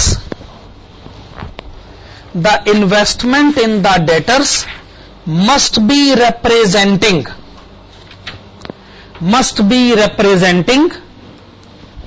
1.5 months cost of sales. 1.5 months cost of sales, that is, अब देखिए annual cost of sales है 48,000। तो आप सोच लीजिए 1.5 महीने की cost कितनी हुई? ₹6,000, 6,000 रुपए। तो हमें फंड्स चाहिए 6,000 रुपए के। तो आइए 6,000 रुपए के फंड्स अरेंज करें और फाइनेंसिंग कॉस्ट इसकी 40% कितना हुआ? 2,400। इसे माइनस करें और डिफरेंस बताएं 600 रुपए। चलो 600 रुपए क्या 6 रुपए आते तब भी वहां कह देते, ये तो फिर भी 600 रुपए है। तो लिखिएगा कंक्लूजन है the offer received from new customers, the offer received from new customers should be accepted. The offer received from new customer should be accepted as it will lead to net increase in profit. It will lead to net increase in profit to the extent of rupees 600. To the extent of rupees 600. Question की last line ये कहती है, also state the degree of risk of non-payment that you would be willing to assume if the required rate of return after tax 30%. सवाल ये है कि share holder 40% नहीं 30% dividend लेकर भी खुश है, तो बताइए जो अभी बैड डेट 10% है, आप इसे कितना अफोर्ड कर सकते हैं? सवाल देखो कहां से कहां पहुंचा है। शेयर होल्डर 30% डिविडेंड पर खुश है, तो आप बैड डेट कितना अफोर्ड कर सकते हैं? अब पहले ना आप इसको समझ लो। देखो आपका एग्जिस्टिंग प्रॉफिट है 600 रुपए। अगर शेयर होल्डर 30% डिविडेंड लेकर खुश है, हमने तो उसे 6000 मांगे, 30% हो गया 1800 रुपए। ऐसी सिचुएशन में आपको 2400 तो कमाने पड़ेंगे ना, ताकि अगर 1800 का डिविडेंड चला भी जाए तो 600 रुपए रह जाए। टैक्स का रेट 50% है, तो टैक्स से पहले कितने कमाने चाहिए? 4800 रुपए, ताकि 2400 का टैक्स चला भी जाए तो भी 2400 तो बच जाए। अब और आगे बढ़ते हैं। सेल तो 60,000 ही है, कॉस्ट ऑफ सेल्स तो 48,000 ही है। तो बताइए ऐसी सिचुएशन में बैड डेट हम कितना अफोर्ड कर सकते हैं? मेरे ख्याल से 7,200 रुपए। क्या कहते हैं? 7,200 का बैड डेट हम अफोर्ड कर सकते हैं ना? फिर ये बताइए 7,200 60,000 का कितना परसेंटेज? इसका मतलब अगर शेयर होल्डर 30% डिविडेंड लेकर खुश है, तो हम भी बैड डेट 12% अफोर्ड कर सकते हैं। पर ये जो जवाब दिया गया है, ये जवाब एक शर्त पर दिया गया है कि आप ना एग्जिस्टिंग प्रॉफिट को मेंटेन करना चाहते हैं। देखो जी, अगर आप हमसे हमारी हद ही जानना चाहते हैं, मैं तो कहता हूं 600 पर आंसर हमारी तरफ से हां हुआ था। अरे अगर 1 रुपए का आंसर होता तब भी हां कर देते। तो अगर आप हमसे हमारी हद ही जानना चाहते हैं, तो जी हम ये कहते हैं चलो ठीक है, अपने को 600 का प्रॉफिट भी नहीं चाहिए, 0 का भी प्रॉफिट आ जाए ना तो भी हम ना नहीं करा करते। मान लो हमने को कुछ नहीं चाहिए, बस हम इतना कमाना चाहते हैं कि शेयर होल्डर को डिविडेंड तो दे दे कम से कम। डिविडेंड कितना देना है? 1800 रुपए। तो इसका मतलब 1800 तो कमाने पड़ेंगे ना टैक्स के बाद, ताकि 1800 का डिविडेंड दिया जा सके। टैक्स का रेट है 50%, तो टैक्स से पहले कितने कमाए जाए? 3600 रुपए। सेल 60,000 रुपए, कॉस्ट ऑफ सेल्स 48,000 रुपए, बैड डेट का परसेंटेज अमाउंट 8400 का परसेंटेज। तो आंसर ये भी ठीक है, आंसर ये भी ठीक है। ये आपकी मैक्सिमम हद कही जा सकती है। मेरे ख्याल से ये आंसर मोर अप्रोप्रिएट रहेगा। लिखिएगा, computation of maximum degree of bad debt.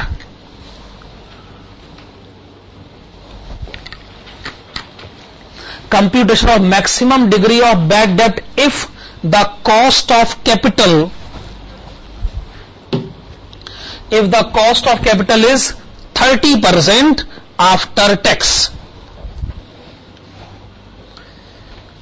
ये आपने स्टेटमेंट की हेडिंग, ये आप हेडिंग डाल लीजिए, अंडरलाइन कर लीजिए और आप इसके आगे लिखेगा, let us assume that let us assume that the present profit, let us assume that the present profit of rupees 600, the present profit of rupees 600 is not desired for this calculation. The present profit of rupees 600 is not desired for this calculation. मानते हैं इस calculation के लिए present profit नहीं चाहिए. Present profit of rupees 600 is not desired for this calculation. Hence the amount of profit after tax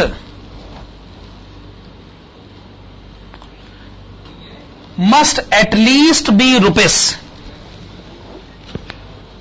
The amount of profit after tax must at least be rupees 1,800. 1,800 के brackets में लिखेगा 30% of rupees 6,000. आपको 6,000 पर 30% 1,800 का dividend देना है, तो इसका मतलब प्रॉफिट आफ्टर टैक्स अब कम से कम 1,800 तो होना चाहिए. आगे लिखेगा since tax rate is 50%, tax rate is 50%, the amount of profit before tax, the amount of profit before tax must at least be rupees 3,600.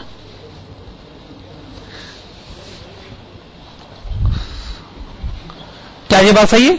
अगर आफ्टर टैक्स 1,800 होना चाहिए यानी बिफोर टैक्स 3,600 होना चाहिए. देयरफॉर मैक्सिमम परमिसिबल बैड डेप्ट,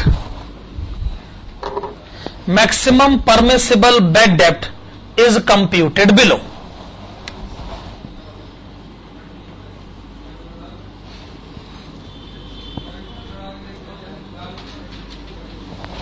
लिखेगा sales 60,000 रुपए,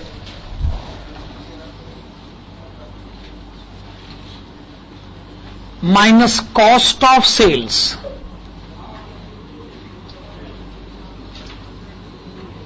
48,000. 60,000 की cell होगी, 48,000 की कॉस्ट ऑफ सेल्स होगी, minus profit before tax 3,600. Difference 8,400. 8,400 के आगे लिखेगा मैक्सिमम बैड डेप्ट्स. तो ऐसी सिचुएशन में हम बैड डेप्ट 8,400 अफोर्ड कर सकते हैं.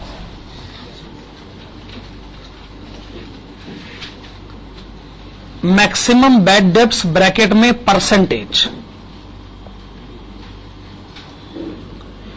8,400, सेल्स है 60,000, 100 से मल्टीप्लाई करिएगा,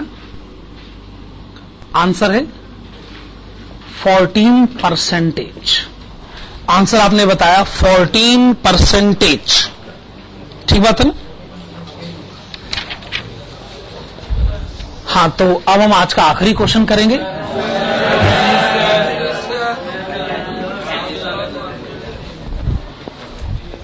आखिरी क्वेश्चन सुनकर कितना दर्द उठ गया नहीं?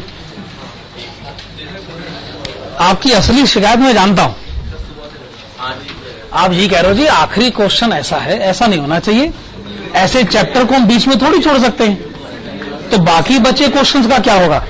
वो क्या हमें अगली क्लास में करने होंगे? आपका दर्द जो है समझा जा सकता है, लेकिन क्या है भाई, ऐसा है मुझे भी तो घर जाना है ना. आपका बस चले तो जब तक चैप्टर खत्म ना हो आप घर ही ना जाओ. ऐसा नहीं होता, समझा करो, ऐसा नहीं होता. आप ना गलत बात मत करो.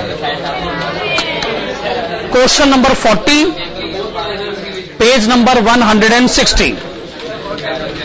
उल्टा और टाइम खराब करोगे अपना. RST limited is considering relaxing its present credit policy and is in the process of evaluating the two proposed policies. Currently, the firm has annual credit sales of rupees 225 lakhs and accounts receivable turnover ratio of 5 times in a year. The current level of loss due to bad debts is 7,50,000. The firm is required to give return of 20% of investment in accounts receivables. Variable costs are 60% of selling price.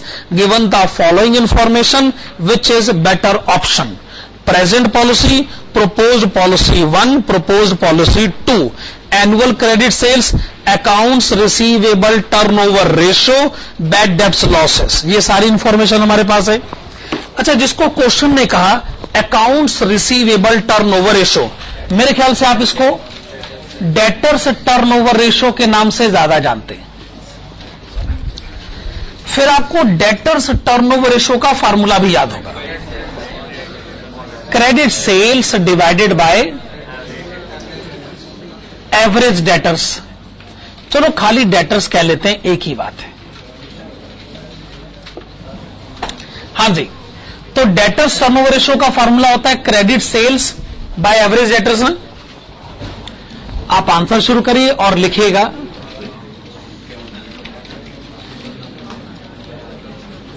Debtors balance is equal to.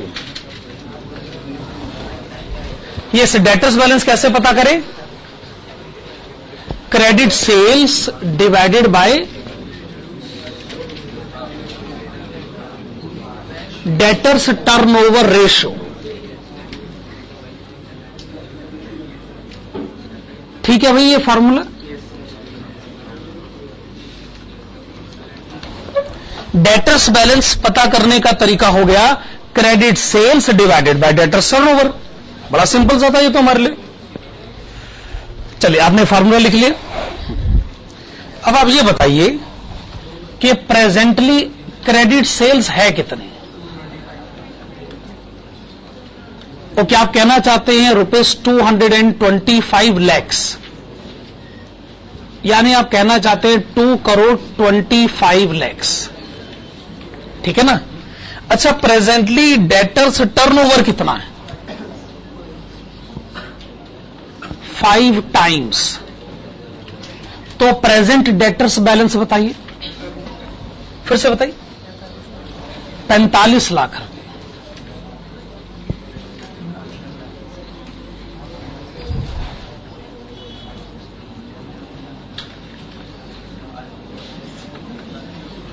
proposed situation first. Proposed situation first. Credit sales will be 275 lakhs.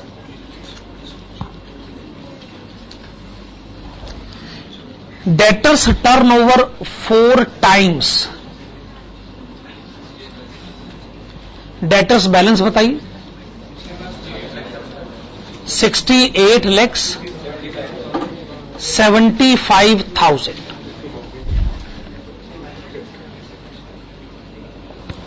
Proposed policy second, credit sales will be 3 crore 50 lakhs.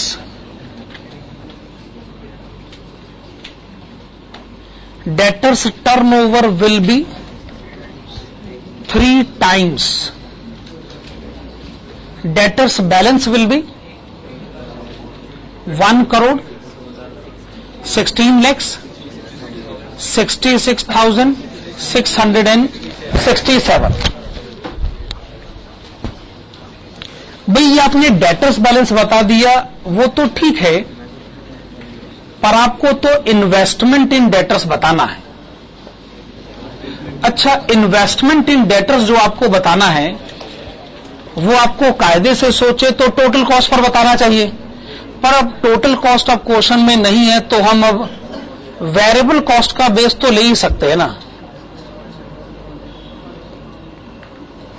Variable cost का base तो ले ही सकते हैं ना.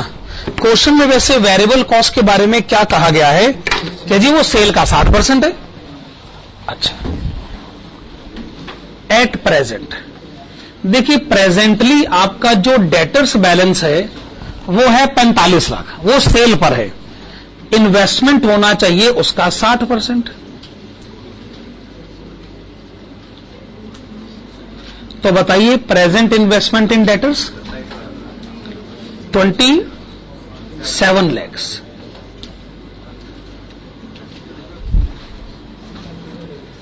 Proposed situation first. Investment in debtors will be 60% of the sales value. Sales value 68,75,000। 60% बताइए, फिर से बताइए। 41,25,000। Proposed situation second, again it will be 60% of 1,16,66,667। 70 lakhs।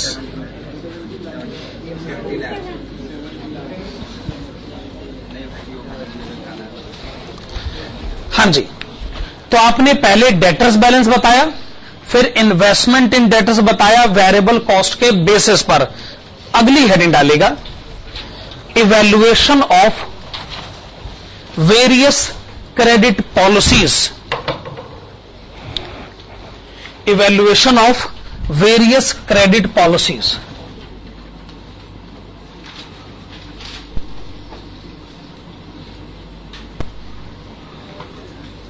particulars, present situation, particulars, present situation, proposed situation first and proposed situation second.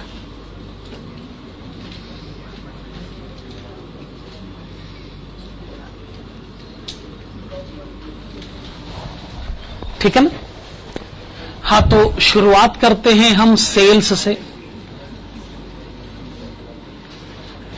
वैसे presently sales है आपकी 2,25 lakhs। Propose situation 1 2,75 lakhs।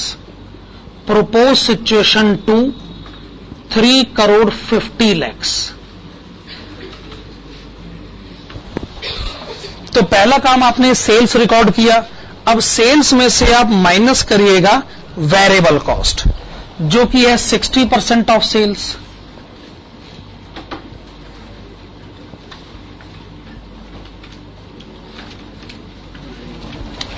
Present 60% कितना लिखा जाए? दोबारा से बोलिए। 1,35 lakhs। proposed option 1 1,65 lakhs। proposed आपने बताया 2,10 lakhs। 2,10 lakhs।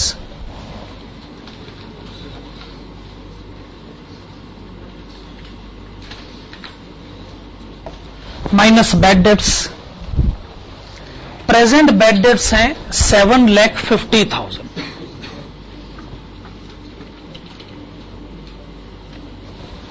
प्रोपोज्ड ऑप्शन 1 में 22,50,000।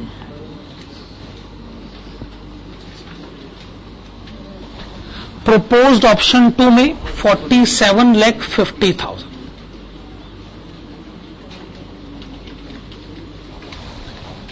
Minus financing cost of investment in debtors.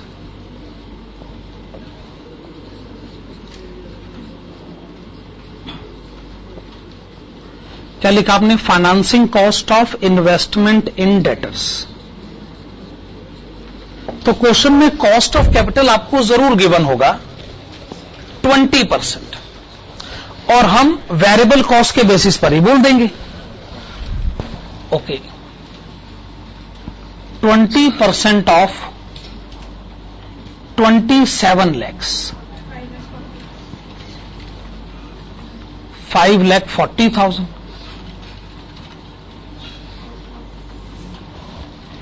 20% of 41,25,000, 8,25,000, 20% of 70 lakhs, 14 lakhs,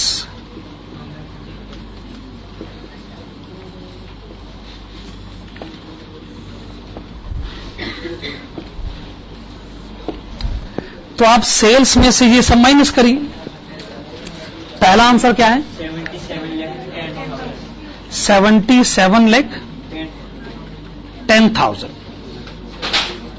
77,10,000 है पहला आंसर। दूसरा आंसर है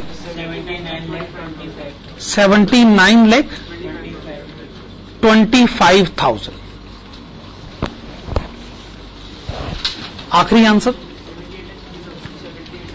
50,50,000, 78,50,000।